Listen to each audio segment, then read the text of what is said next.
All right, welcome to Livin in the 8-3. My name is Darren Douglas, and we are down at the Terrapin Podcast Studios. We are at 132 West Hudson in Spearfish, South Dakota. If anybody thinks they want to do a podcast, get a hold of me. We'll get you set up, and you can come down here and do one. Today, on my Livin in the 8-3 show, my guest is Kevin Krog of Spearfish, longtime Spearfish resident. How you doing, Kevin? Oh, great. Thanks for coming down and doing this. Well, thanks for having me. I know you were a little nervous, but I think we'll get through this just fine. Hopefully don't freeze up. Yeah. Yep. So the reason I like to start off the podcast and talk to you a little bit, the reason I kind of do this podcast is a long time ago, I was talking to a gentleman in town, and he said, you know, Darren, when I moved to town, there was 2,600 people here. And man, I thought I found a diamond in the rough nobody knew about. And I feel like even just yesterday, somebody hit this town and went, you know what? I found a diamond in the rough that really nobody knows about. So my goal is to get some of the stories of spearfish that I grew up listening to and hearing on tape and get some of you guys in to talk about them. So it's your lucky day to come here and talk about them a little bit. But first, let's talk about Black Hills State and their basketball season. How's that been going? Oh, it's been real well so far. I mean, the girls started out on fire, had a little blip here a couple of weeks ago, but now seem to got back on track, and they're, there's quite a difference. There's a group of seniors, and then it's all freshmen. Yeah. So there's, and they were picked to finish ninth. And they're sitting, I think, tied for third or maybe even second right now. Oh, really? The guys were picked fourth. They're sitting right about there right now. And there again, it's a lot of young. The other night they were blazing away, and there was three freshmen and two sophomores on the court. Yeah. I believe they're 7 and 5 right now. Yeah, they're getting a lot better. I think they're learning to play together as a team. There are a lot of new faces, a lot of new guys getting a lot more minutes than maybe before. And, so, kind of figuring out their roles. Got a few injuries right now. And the girls with Rachel as the new coach. Oh man, they're just on. Yeah, just got some real girls with a lot of heart. Yeah. Well, we like to talk. Kevin and I like to talk about. If you know Kevin, you know that we like to talk Black Hills State athletics, which is a big part of Spearfish, has been for a long time. But I guess to get this started, tell us why, how did you get to Spearfish? Why did you come to Spearfish, and when did you come to Spearfish? Well, I think I got it right. The fall of '78, my wife and I had been living in Minneapolis. We had a few relatives out here. I had, come out here on vacation. I grew up in Minnesota, right on the South Dakota border. And I always was pretty enchanted with the Black Hills, and we had kind of had enough of city living, and kind of wanted to try something different. And I don't know, when we got here, originally I was going to work in Rapid, and kind of a job opened up here, and we just kind of, let's try it. Sure. And, never left. Where did you go to college? At South Dakota State. Oh, South Dakota State. You're a Jackrabbit, so yes. You're probably pretty excited too. Well, yeah, but I mean, I don't get real excited until I cross the river. Yeah.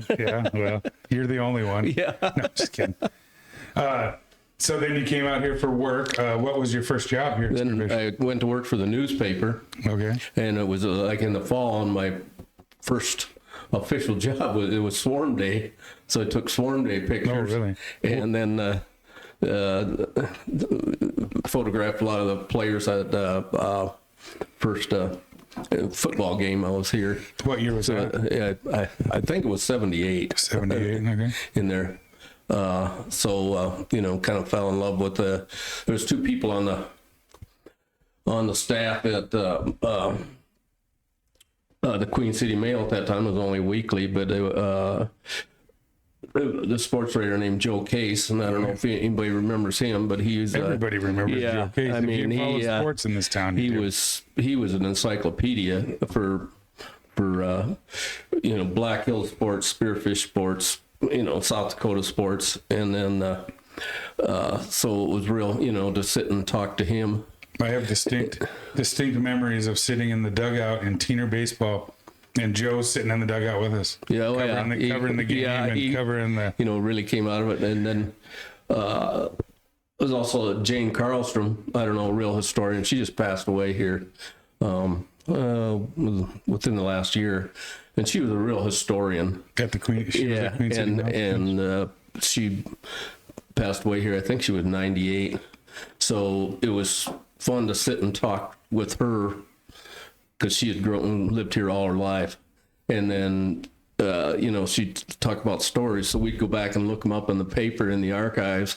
So I got, caught up on a lot of spearfish and Black Hills history real quick. So when you would go through the archives, how'd you go through them?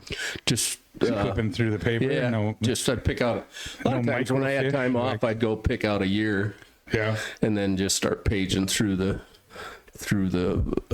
paper and, looking at articles and pictures and so did you were a sports writer? Is that what you started out? No, actually, what was my title? It was kind of a managing editor. Oh, but okay. I did most of the advertising and shot all the photos, most of the photos. Okay. I did a little bit of writing, but I'm not. All right. It wasn't my forte. Let's put it that way. So how long were you at the paper? Then I was there like 3 years. Then I went to work for Fish and Hunter, the old company in Deadwood that supplied, it was building supplies Sure. for around the area, and the oldest company in the Black Hills, that supplied the mines way back in the day. So that was quite fun and quite interesting because there was a lot of stuff in the basement of that old Fish and Hunter building that we went through and found and. That's a synonymous name with the area for sure. I guess if that's the right term to use. So you worked at Fish and Hunter in the construction, so you probably got to know a lot of guys that way too. Got to know Joe Hurley and the Whitlocks and all that. So pretty much got caught up in the spearfish sports. Yep. All the way around. I'm hoping to have Chuck on, and so we can talk about lots of stuff. But like when the softball fields were built. Oh my gosh! Yeah. And so I'm hoping to get him on. He's agreed to do it, but I haven't pestered him. No, shouldn't say pestered him enough. I haven't nailed down a time yet with him, but he'll be on for sure. Oh, I enjoyed Chuck and I sit and talk a lot about the history and games and. I imagine you were probably covering a lot of games that. He was softball or games he was coaching. Well, actually, when I come out here and then I didn't get on a team right away, and they said they needed umpires, so I thought, maybe I'll try that. So I did that for 3 years, and of course, you meet make a lot of friends, you make a few enemies. Yeah, I did that out of college too for quite a few years there. So they had the Hurley softball team. Yes, they were really pretty good, if I remember. I was a little kid running around up there all they were state champs a number of years. And baseball players. And I did a lot of, you spend a lot of Saturdays and Sundays on the fields and doing that. And I did a lot of, did several state tournaments and a few regional tournaments, and then had enough. Oh yeah, softball was a big part of my life growing up. Just being at the fields and everything in town. They just built those fields. They were just building those fields when I got here. They were the first year dedicated them. Yes, I would when I played teener baseball. So also a couple guests I'm going to have are Pat Peters and Ron Arian. Yes, they're going to go were together. 2 members of those teams that were. Yep. And then Ron was my teener baseball coach. Of course. Yeah. And he ran the softball fields. So I remember picking lots of rocks out of those softball fields. I think they grew rocks. I mean, every time they drag it, they just keep bringing them to the top. And we'd be out there into the car lights the night before a tournament, throwing them out of the. So, but those fields have been a hub in spearfish for a long time, and now they're moved out by exit 17 and. Really nice facility. Yes, I think it's gonna help things grow for sure. Softball wise, men's league and women's league and things like that. Did you participate in softball or just out? Well, I did. Back when I was at school in Brookings, I played on like 2 or 3 different leagues. Played slow pitch and fast pitch. Grew up playing baseball. We'd have Legion baseball, and then we my Dad had a softball team, so about half the Legion players also played on that team. So we just walk across the parking lot, go play 7 innings of fast pitch softball. Kept you out of trouble anyway, huh? Pretty much. Yeah. Do you think that moving them out to that exit 17, good idea, bad idea? I mean, not trying to get too in the weeds about stuff, I guess, but I'm kind of up in the air. I mean, it's a beautiful facility. There's no doubt about it. I think in a matter of time, it won't feel like it's out of town, right? Well, exactly. The way things I are mean, going. you know, back when I moved to town, the Chevy garage seemed a long way out of town. Yeah, oh yeah. Yeah, when we moved here, that's how it was. And the Holiday Inn was way up on the hill all by itself. I mean, it was... there was no bridge at Utah. Yeah. Yeah, there was no bridge at Utah, so you had to either go out by by Margie's or go out of Lahar's now to get into town, or go across the Nash Tree Bridge. That was close. We lived out on Horseshoe Lane, so so I rode the bus from there quite a bit, and then they put in that Utah. They did, but I remember that the Chevy dealership was way out of town. That we have a picture. You know, I'm a roofing contractor. People don't know that, but with a low roofing. And we have a picture of the Holiday Inn sitting in the middle of a field. Nothing else around it. Yeah. Nothing else I remember that very well. I mean, matter of fact, one of the first weeks I was in Spearfish, old Roy Frankman, one of the guys that built the mall out there, he grabs me and we go driving up there, and it's nothing but a hayfield. Yeah. I'd been in town about 5.5 days, and old Roy's going, it's going to be a mall up here. Can you see it, Kev? Can you see it? And I'm sitting there, oh, yeah, I guess so. It was quite a... The interstate was in when he got it. When he did that? It was. That was quite a bit of time before that, yeah. Great. So now you worked at the Queen City Mail, and then now you worked at Fish and Hunter, and then when I knew you worked for Pope and Talbot. I think when I first met you. Well, bounced around a few other jobs, and then finished the last 25 years at Pope and Nyman. Yeah. In the shipping and whatever, a lot of different departments, you know. So how many kids did you have graduate from Spearfish? Did you have any kids graduate high school here? Yeah, 4. Stepson and 3. So you did your time at the recitals and the... Yes, I've done plenty of soccer games. Yeah. So you probably remember when the school moved from in town to out of town. Yeah, that was another one. The first... When I got hired by the paper, we went out to dinner, and then Al Herman was the owner then. He took me for a drive, and he says, you know, there's another deal. You know, he drives out past there, and he's going to be a new school here, you know, because it was still all up at the east and west. And so, you know, when I moved, you know, you talked about Blaine. He moved here when there was 2,600. I moved here when there was about 46 to 5,000 people, and we moved here March 1978 from Nebraska. Is when we got here, about the same time almost. You know, you probably remember it, but the first house I bought, I lived pretty much across the street from your grandpa and grandma. Oh yeah, absolutely. I'm down on Fifth Street there. Yeah. Oh yeah, 945 Fifth Street. Yep. Mowed that lawn a few days. Yeah. And I imagine that just sparks. I imagine just like me, when you drive around town, I'm like, oh, I remember that house for this reason. I remember that house for this reason. Well, and just the buildings that have changed, you know, the growth. I mean, we live in such a fabulous area. I mean, and then to watch the growth and you know, I feel pretty lucky that I moved here when I did, because Joseph Meyer, Clyde Ice, you know, all the old movers and shakers in the town were still alive. And when I got to meet George Fassbender, the Fassbender collection, you know, I used to spend hours in there going through and the old photos and seeing that. And, you know, I've gotten to watch how, you know, feel so lucky, because Deadwood back in the old days, old Deadwood before gaming. Yep. And Sturgis before, when the rally was 35,000. What are we going to do with all these people?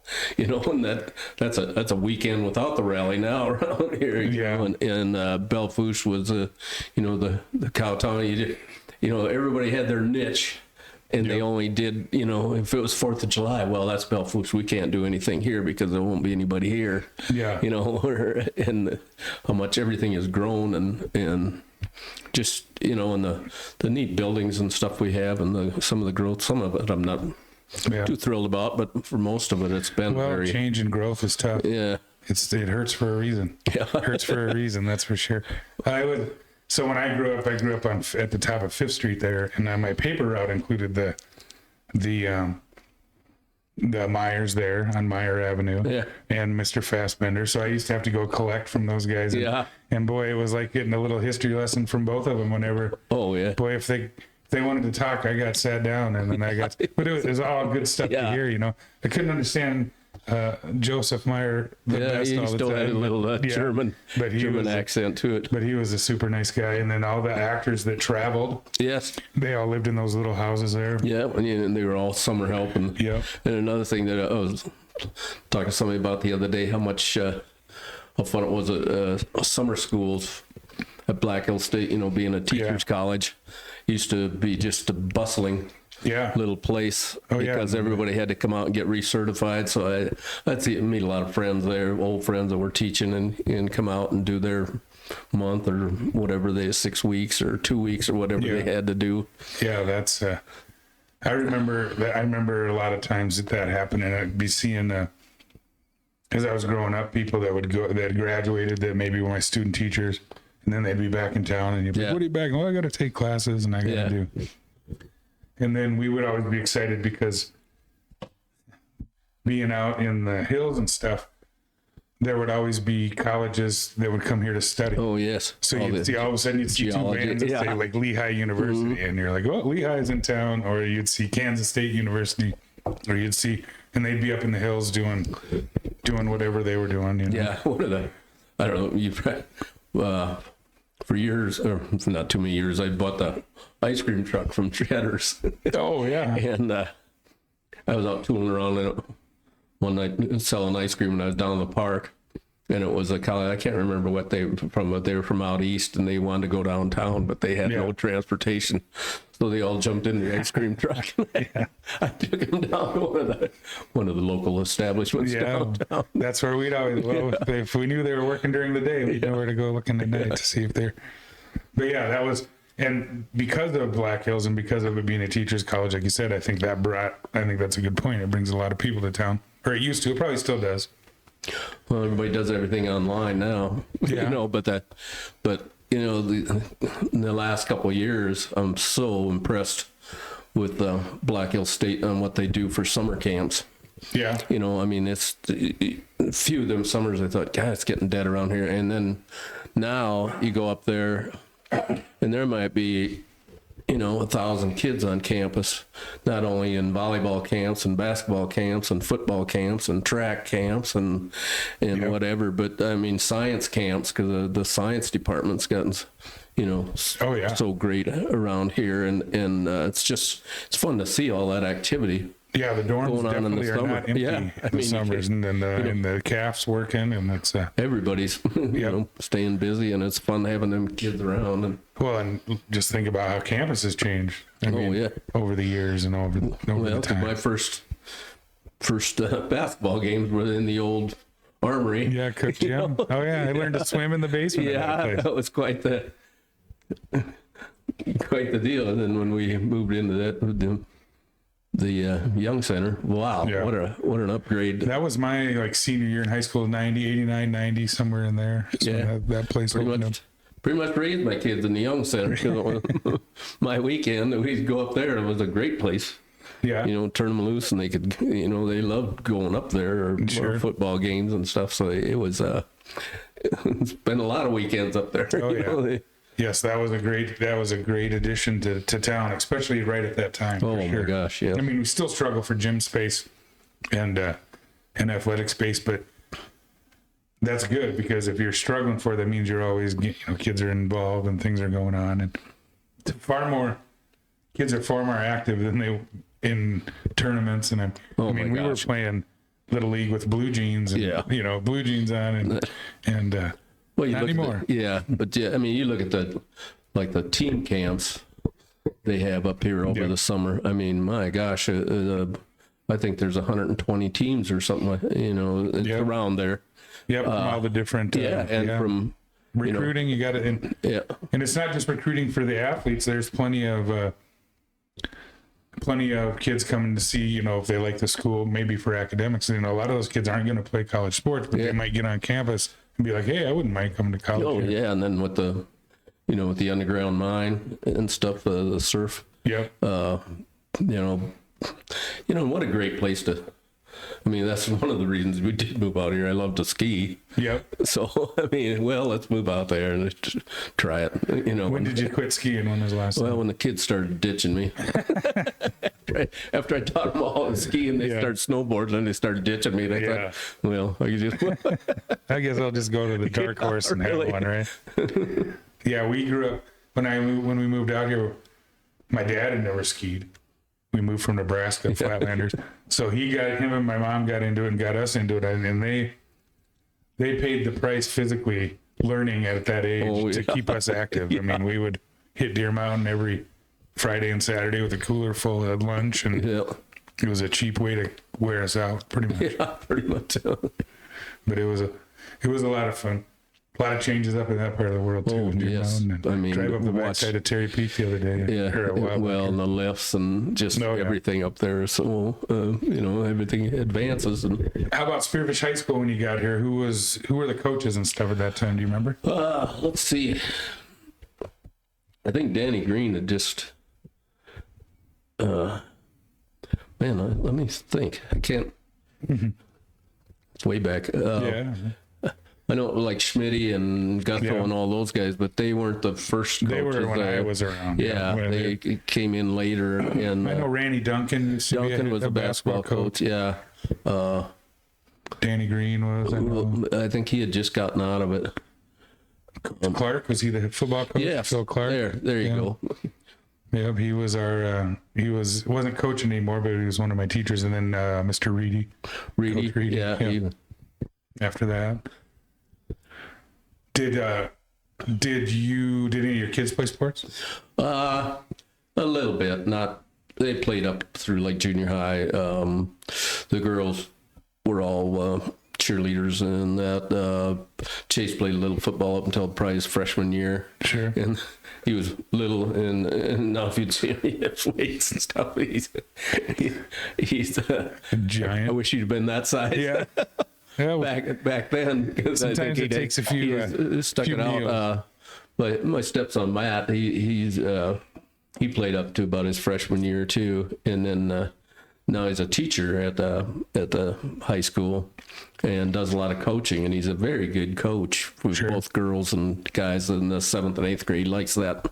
Yeah, he very good. And a lot of times he'll take, like the B team or something, and it really does his heart good when he gets at least one or two kids that advance, we're late bloomers and then come around. So I think that was what I was asking, as your kids growing up in the sports, like youth sports and Spirit Vision stuff, that's really grown. Like when I was playing, I remember our soccer fields were over there by where the science building is now in the parking lot, Jonas, and then there was just a big field where the parking lot is over there, BH. And that's where our soccer fields were.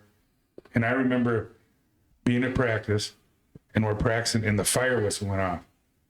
And then I turned around, and all the coaches just took off running for their trucks, because they were all volunteer firemen, Oh, yeah. And so we jumped in the trucks, and we all went to the fire because the games were over. Everybody that coached, everybody that reffed, everybody that was involved, because that's how. That's the other thing that's very impressive about Spearfish. One of the best volunteer fire departments. Yeah.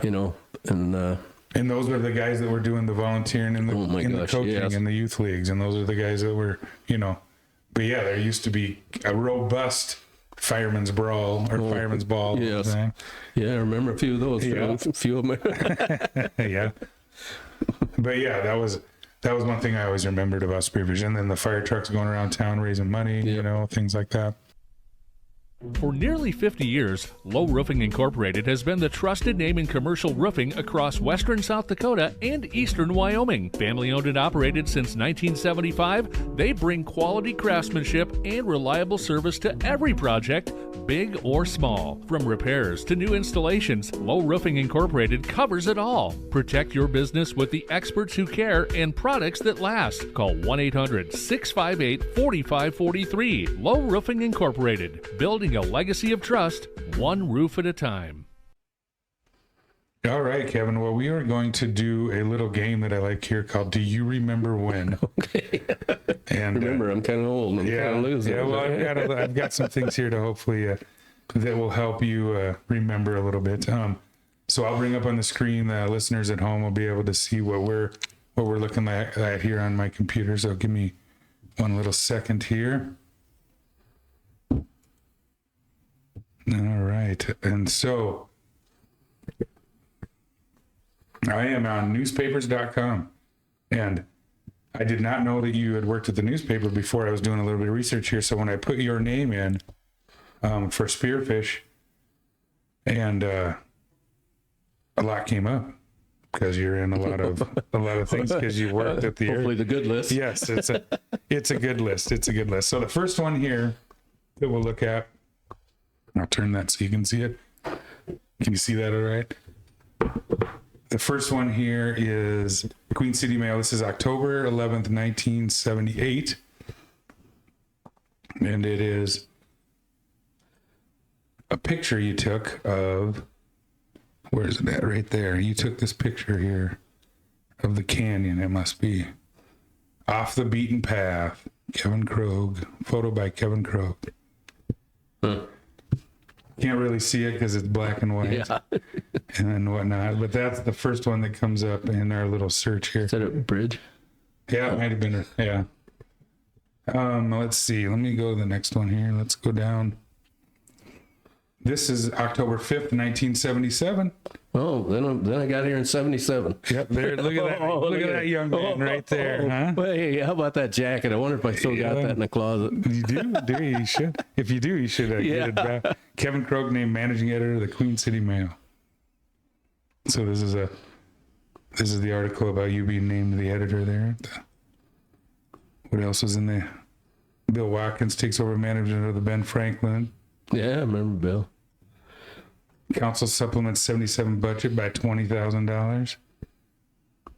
Wish we were talking those numbers these days, right? Yeah. So it's kind of neat to see the old newspaper clippings and whatnot. So if we go down a little bit farther, let's see. How about May 2nd, 1979? Devil's Tower, Saturday, a photo. Do you remember that? Yes. That, I think it's George Willie. Is that Willie? Pros and cons they did of nuclear energy debated at college meeting. They did a free climb, I think it was. And it was on national news. It was on like the ABC News, and they, filmed him the whole time. Sure. Going up the mountain. I mean, it was a big deal. I mean, there was people all over. And ABC television camera crew seemed almost as omnipresent as the climbers. Really big show, you said. Then we got a few ads here. We might not get out. We got to get out of the 70s here. Let's show some more here. oh, there's a birth announcement of my first daughter. We're at right here. I think so, isn't it? Isn't it September 3rd, 1980?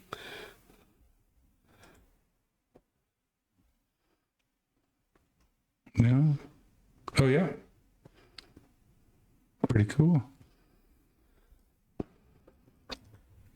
Who's now a doctor of psychology. She must have got that from Mrs. Yeah, I got it Krog. from the other end. That's pretty cool. Local news. Kokesh had a reunion, it looks like. Homestake picks a new historian. Boy, or no, homemakers. Sorry, I can't read. But Homestake, let's talk about that. That's quite. Oh my gosh. That was quite the. Every community had miners in it, and Yeah. you know, I remember meeting at Exit 17 to go to work, things like that.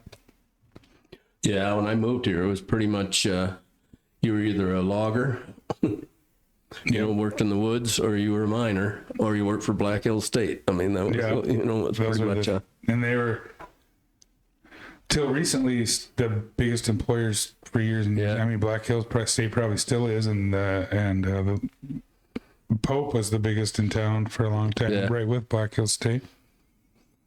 So here it's talking about you and Larry and Kim Riggs and Pat Anderson are the yeah. advertising department. huh? yeah.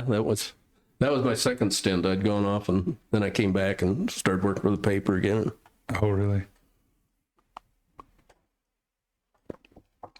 This was July 15th, 1987. That sounds When about. that was.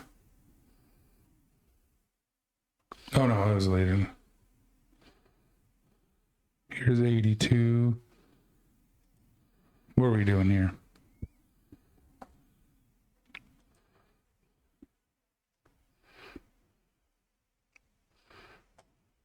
Tough to tell. O'Neill's was selling mattresses though. What's the article say? Find the one of them's in there when we had the hot air balloon launches here for 2 years. We're out like Green Acres and the sluice and all are now it was just a big open field, and they had hot air balloon races, and I went out there and shot a bunch pictures, and then ended up getting to ride, because I helped a guy out and got to ride, and then took those pictures, and that was a good one because I won best photographer in the state of South Dakota for a small newspaper for Nice. that deal. It should be in there somewhere, but I don't know. Out at the sluice? Out by the sluice, you said? Yeah, that's all. Or Super 8, I guess. Huh? Yeah.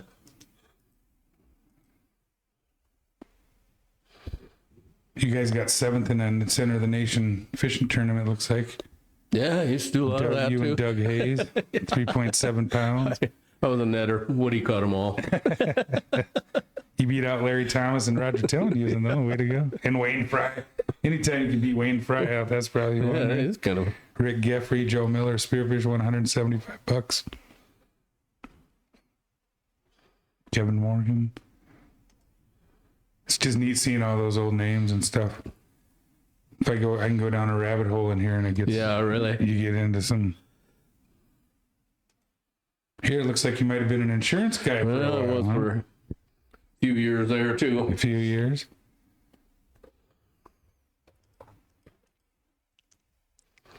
So you went from selling the ads to placing the ads. Yeah.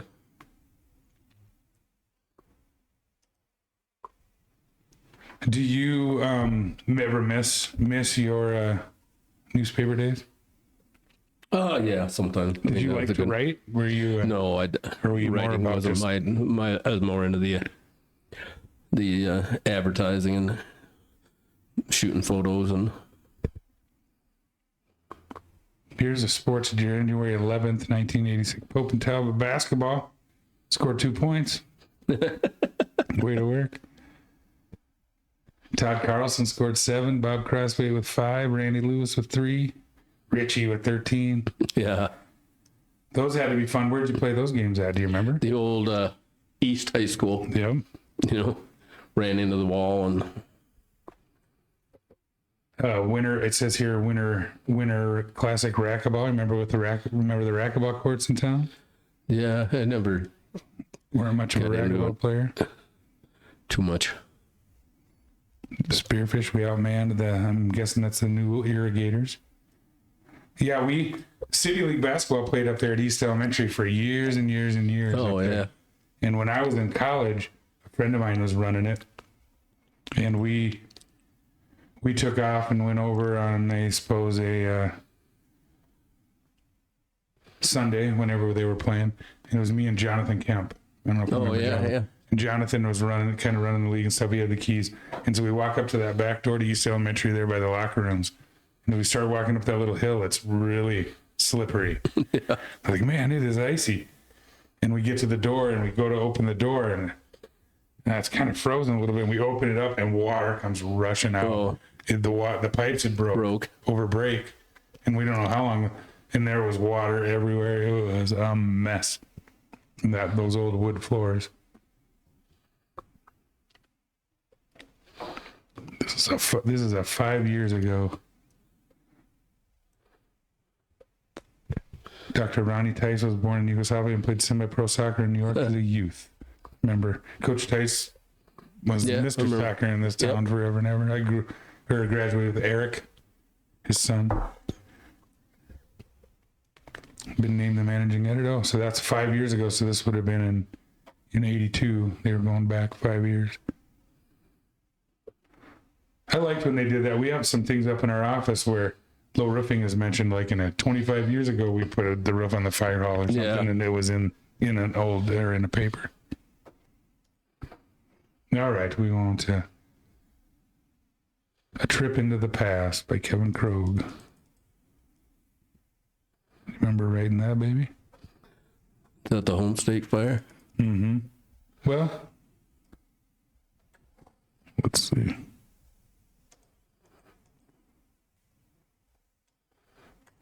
Buckskin teepees and muzzle loaders. They had one of the rendezvous. Can't remember. Where does it say? Was it in Custer? But they had a rendezvous, and Yep, Custer State Park, Stockade Lake. Well, yeah, that's kind of neat to see the old ads. Kind of neat to see the old articles. I'm sure I got them tucked away somewhere in a box. Yeah, I was going to say, did you keep a lot of that stuff, or did you? Let's see, up until you even got some. It shows like a timeline from. Started showing up in the late 70s, and then your name was pretty busy here, and then it's kind of gone down.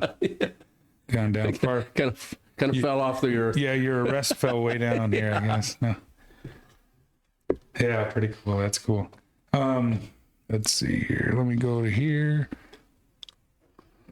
Back over to here. Hey, we're back.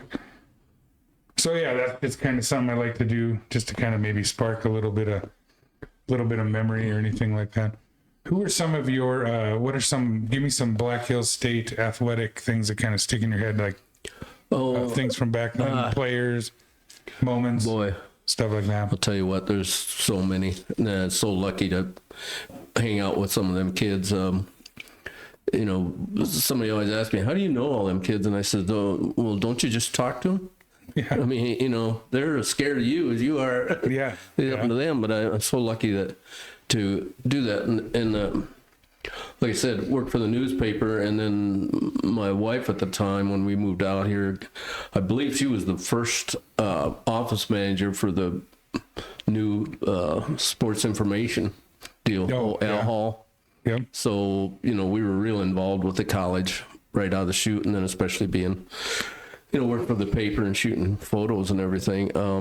Jeff Lamb, in the Hall of Fame, and he was one of the first people I met, and feel so lucky to be, have all these old players as friends and their parents, and get invited to weddings and funerals. I'm sorry, and a few of them, and when their kids are born, and now I'm watching their kids.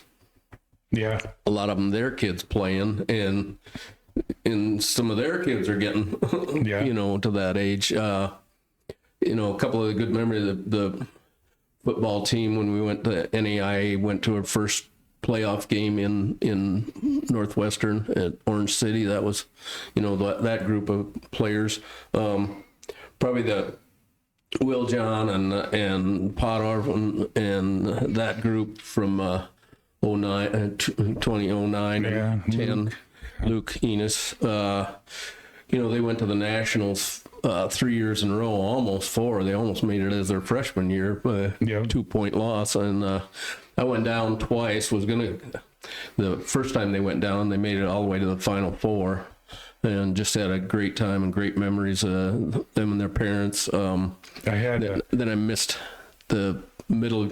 Well, I was going to go down, but I wasn't. I didn't go to the first game, and they got beat by the team that ended up winning the whole thing. They've always gotten beat by the team that's won the deal, but they got beat on about a 35-foot 3-pointer as time ran out, and then the next year we made it to the final 8.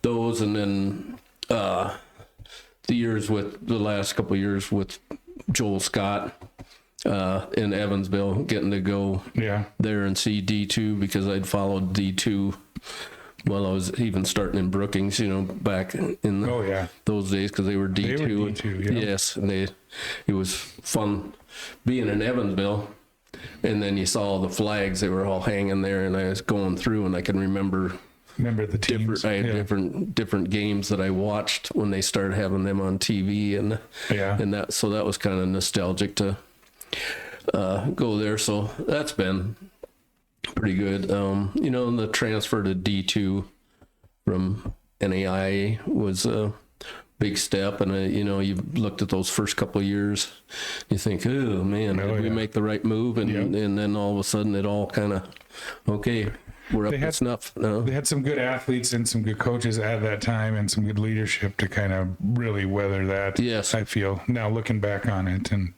we really stepped up our game. Got figured out what we got to have to make a run at it, and women's basketball hooked up pretty quick. Men's they went basketball, to the national runs there back in the day. I remember the women and the men's basketball at the football's right on the cusp, I think. Of breaking in. We're just right there on that edge. You got to get in that top echelon. I would agree with that. I think we're pushing all the right directions and the right buttons and whatnot. Well, you look around and the coaches there now, and how, we always had a good track team. Yeah. Day in, day out. But this last year, all of a sudden, there's almost 100 kids in Black Hills track, and they're not on scholarship. They're just wanting to be a part of it. The soccer numbers, he's got those way up to 25. The softball numbers, she's got. They just had a good run up in North Dakota, getting ready in the bubble tournament there. My buddy that was up there, Craig. Oh his daughter plays, Tyler, and he sent me a text. It was 10 below. Great kid. I said, it sounds like mine, for sure. Yeah.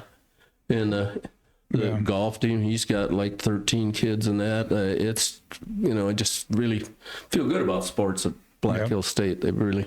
I do too. I think everybody is kind of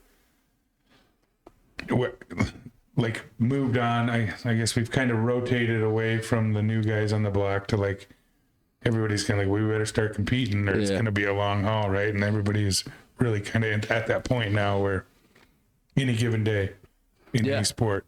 Yeah, we can, we just proved, like in basketball, we can play with the best. And we were, real close 2 years in a row to hanging that national flag up. And it's, as I sat there, thought, God, this is pretty amazing. Yeah. That we would be at this spot, playing for a national championship or playing in the semifinals. Yeah. Both NAIA and Division II. So lots of good talent, good recruiting. Yes. Good place to come. It's easy to get people here. Like I said, these guys do a great job. Ryan and Mac and Jackson, they do a great job, and Rachel's doing a great job. And Nori moving into the AD deal was a great move for us. Probably got to be the winningest coach at BH in any sport by far. Yes, and Josh Bretsky, he's got them all going in the right direction. Matter of fact, it's signing day tomorrow. Yeah, I know. I'm excited. And I stopped in today and chit-chat a little bit, and he got 50 signed. Back in the old days, Coach Reiners and stuff, it used to be you'd wait for the faxes to come in. So I would buy donuts, and I'd go in and take donuts in and sit there and kind of watch them come. Now it's not. It's like, you just sit and watch Twitter, because that's how it all shows up or whatever. Spearfish High School athletics. So right now Spearfish is ranked 5th in basketball. Yes, they've really come alive too in both football. Had a really, I can't remember the last time Spearfish was ranked in both football and basketball. Yeah. And the girls, I don't know if they're ranked, but they're right there. They're a good squad. And fun to watch. Yeah. And like you were saying, there was lots of participation at Black Hill State. Also lots of participation at Spearfish High School, I think. Well, the football's really come back to life, and basketball, girls basketball, the whole track and field. I think talking to Coach Nida, he's had good numbers. It's fun to go and watch again. I had a little lull in there for a while. Well, that's kind of that's high school athletics. Yeah, you have those cycles and numbers of athletes and things like that. We've got a pretty good run right now, I think, of some athletes. So let's enjoy it and get after it. They're fun to watch for sure. They both should make good runs, I think, towards the state tournaments. Oh yeah, I think they will. There's some good kids on. Yeah. Football wise, thinking back to, you think back, what do you remember about the Matt Martin years or the Kelby Klosterman years? Yes, I went to both those championship games. I followed all those guys pretty close. Still see several of them. Yeah. And my daughters were cheerleaders back in the Matt Martin days. So my got sister to watch. Was too. Got to watch. The couple of football championships and a basketball championships, and we so close, so many years. Yeah, a finger roll here, or made 3 here, or anything, and we'd have been right there, more championships. So it was if Lance Luchins hadn't lived in Custer, it would have been nice, because that was right when I was going through, boy, and we'd fill the gym when they'd come to town, but he was tough. That's when I met Mark Norrie, the athletic director. He was playing for Bell. I thought, man, I watched that game, and Bell beat Spearfish, and I thought, man, what a hard-nosed kid. What a player. And then when I find out he signed to play here, we slowly became friends, and then over the years now, great friends. He was a go-getter. I think he was a walk-on. Maybe. He was. Back then. Maybe you got a couple of bucks, but everybody was kind of walking. From what I remember, because I've been with him on a couple of recruiting trips. Yeah. I'll ride with you. And I hear him talking on the phone to different recruits, and he says, and he'll flat tell him. He says, well, you're probably gonna have to walk on, and I did it. You can do it, and if you prove yourself, you can do it. But so I went through BH same time Mark was there, and then when his last year of basketball, he could have played another year of a sport, so he went out for football in the spring. Yeah, I remember that. There's a picture of him out there in his football uniform. I think I had it and sent it to some guys, but that didn't last very long. Yeah, but he would have been a good football player. Yeah, if he'd have put his heart into that, he'd have. Oh yeah, absolutely. Yeah. Same with back in a name from back in the day around here, and it's too bad that his father just died. Coach Sutherland. Yes, just passed away. Yeah. Here's another interesting story. When he played down at Westmar, I was living in Minnesota. Yeah. And my high school idol was playing football at Westmar. Yeah. So I met Jimmy back when he was in college, and watched him play down there. And then when he got out here, I said, "You remember Donnie Barnes?" Yeah, how you? And kind of told him the story. Same way. I just lost that here. Gary, football coach. Coach Kelly? No, the won the state. We won the state with him. Oh yeah, Gary Hoffman. Yeah, he played football with Donnie down at.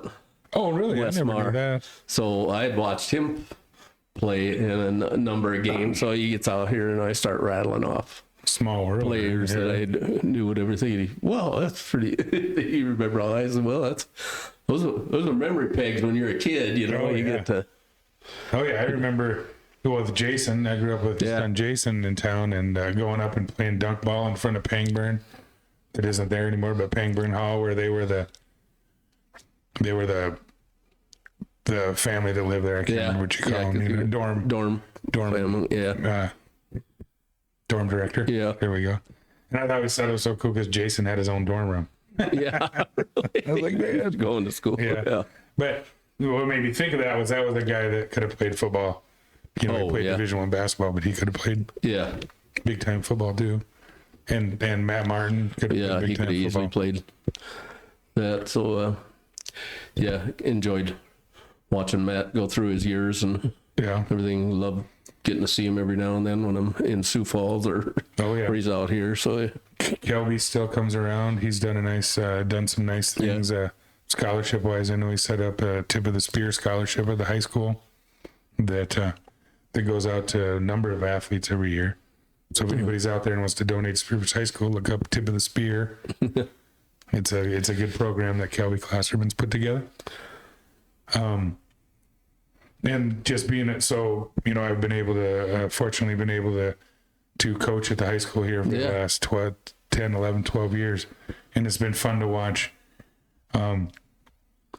new stuff and things change, but also stay the same. Yeah. You walk through the halls. We walk and seeing some of the old Hall of Fame people and things like that. Really is. It's really nice to be able to live in your hometown. I feel blessed, and you've kind of made it your hometown.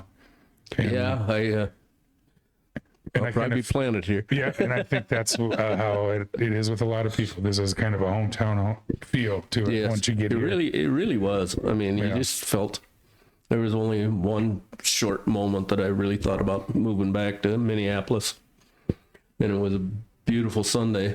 And I'm sitting out on the deck, and it's just deafening silence. And I thought, I'll never see this again if I move. So I got to stay here. The mosquitoes are so big I know. in Minnesota. Cold. Yeah. My daughter goes to Augsburg University, and I only visit in the fall and the spring, not in the winter. But well, good. Well, I really appreciate you coming on and doing this. I did a few of these in the past with Pam Hamilton and Wayne Munt and Steve Meeker, and then I kind of got busy and some stuff, and now I'm kind of trying to get them going again. No, well, I appreciate like that. what you're doing for Black Hills with this H connection. I mean, it's Well, you want to talk about that? So we've started a group called the H Connect Collective, and we are working to provide name, image, and likeness opportunities for Black Hills State athletes. Name, image, and likeness is a big deal in college athletics right now, especially with the big boys. And we're not giving away millions of dollars or cars or anything like that. we wish we could. Yeah, we wish we could. But what we'd like to do is, if there's any boosters and stuff that want to help out the athletes, our model right now is we are doing podcasts, right? So we have one. We had one going with a couple of football players. We have one going with basketball right now. Kalen Hearn is the host of that. Great kid. Yep.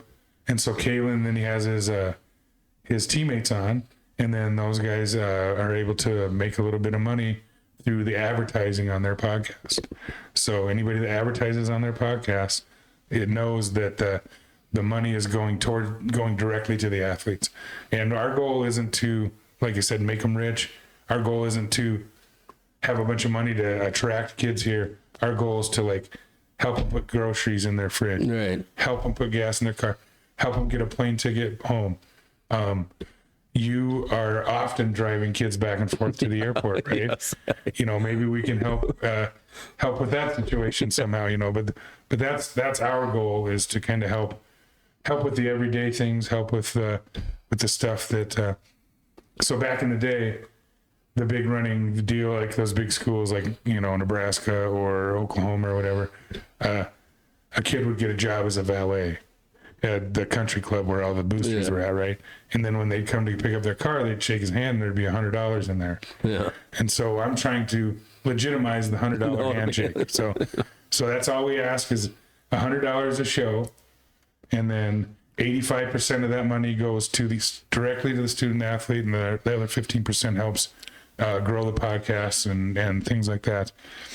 And we usually have one main sponsor, and then we try to find as many $100 handshakes as we can get, and it's slowly starting to pick up. And it's a delicate dance, the rules and this and that and the other. So we don't want to get anybody in any trouble. I'll tell you what, they are such good kids. I mean, they are just really outstanding kids. I enjoy helping them out, when they need a ride to the airport to go home to California, and they, and that's why you get invited to the weddings later on in life. I love one of the good ones is, last year, all these freshmen from California were going home, and we were lined up to take them to the airport, and all of a sudden I get a call about 9:00 at night. And it's a big lineman. Kevin, it's Jimmy. I just reread my ticket. I fly out at 6 in the morning, not 6 at night. And I take a deep breath. Well, Jimmy, here's what we're going to do on this deal. We're going to have to leave at 4. I'm not setting an alarm. You are. And you call and wake me up. So I make sure you're there to go. I get up there, and of course, there's 5 of them jump in the car to go because they all had a little later flights. So we all start talking a mile a minute. And I said, so did you get any sleep? Nope. They all stayed up all night so they wouldn't miss their ride. And so we're driving down, we're talking a mile a minute, and we were probably about exit 14, and all of a sudden every one of them snoring and sleeping in the car on the way down. But they're Remember when you could stay up all night? Yeah. Just because you wanted to? Yeah, that's why I told him. I said, you gotta call me because I ain't gonna do that. But just different stories like, had 5 foreign basketball players over at Christmas Eve, and I've had a whole bunch of them over like Easter dinner, and Sure. they're just fun kids to have around, and it's so easy and the parents really appreciate it. And like I said, you still get Christmas cards and calls. Yeah. And I know the football families, they really turned it on with their tailgates. oh and my gosh, they're support and stuff. Yeah. and they've turned that into, I mean, really took a hold of it. And the nice part about it, when that group is graduating, they groom the next set of parents to take over. Here's what this to do, and it's like really made it. It's like they got a board of directors. Yeah, that rotates and it's and they do it for away games and home games, and it's just fun to hang around with those. I think we've got to have some of the best traveling. Oh, that's football families and basketball families out there. That's so the kids in this town. I grew up idolizing all of those kids. 78 all the way through. Chet Albers, Mike Keifers, Todd. All those, Mike Johnson, who was my coach later on, Devin, all those guys I remember growing up, Joe Ham, and they made me want to be an athlete and a college athlete. And so I think that's a big deal. And that's another thing our collective is doing is when these kids do the podcast, when they sign up with us, they're also required to go into the elementary schools and talk to the classroom or talk to a PE class, and we focus on healthy lifestyle, healthy choices, things like that. And we have inside of our group, we have a mentorship committee, I guess, or a mentorship group, and Jet kind of leads that, and Brandon up at the Bearded Bookkeepers, and some businessmen in town that kind of like, as we go through this, if the kids will have any questions, as we send them into the schools, we put together a little, the paperwork for them, the things like that, help them get through that. But we think it's important that they get in front of the youth off of the court also. Yeah. And they do such a good job with that, but we want to also kind of push that. And so that's part of when you're donating to their show. That's another good thing that's going to happen about that is they're going to be out. They're going to be out positively affecting the kids in our community. And that's huge, I think. Yes. Yeah, I mean, you've seen it growing up here. Yes. I've lived it, so. Yeah. And your kids probably lived it too. Doing the, when they have the basketball, the ball boys and ball girls, and I mean, you watch our game and see the court crews and all this stuff, and how the kids, take water out to the referees and do all that stuff. yeah, Hate to point out, but it was a school that's just over the border in Nebraska. We were down there for the game, and they had none of that. I mean, Yeah. there was nothing like that going on with the. And it takes a lot of behind the scenes planning. It takes a lot of people, that's where you applaud Coach Inori and his team, making sure that little things like that it's hard enough just to get the game pulled off. High school games, same way. How, getting those younger kids into the building, constantly, paying attention to what's going on, things like that. Well, it starts to build and build and build. And they're also good about, I've been around at different things when some of the players are there and there's young kids like in a restaurant. Yeah. And I'll just go up to one of the players and I says, will you go say hi to that kid? Yeah. And oh yeah, not a problem. Oh, yeah. And they remember him. Oh my God! They'll remember him. Watch that little eyes light up like crazy. Oh wow! Now the that's parents going, man, we're gonna have to go to every game. Yeah, exactly. That's kind of my plan. Enjoying basketball. Yeah. Well played, Kevin. Yeah. Well played. All right. Well, let's wrap this up. I really appreciate it. Thanks for bringing up Age Connect, and hopefully we can build on that. And I appreciate you helping out with that. Appreciate and all what you do doing here, and that's it's all for get her done. Yeah, get it done. All right. Thanks a lot, Kevin. I really appreciate it. Thank you.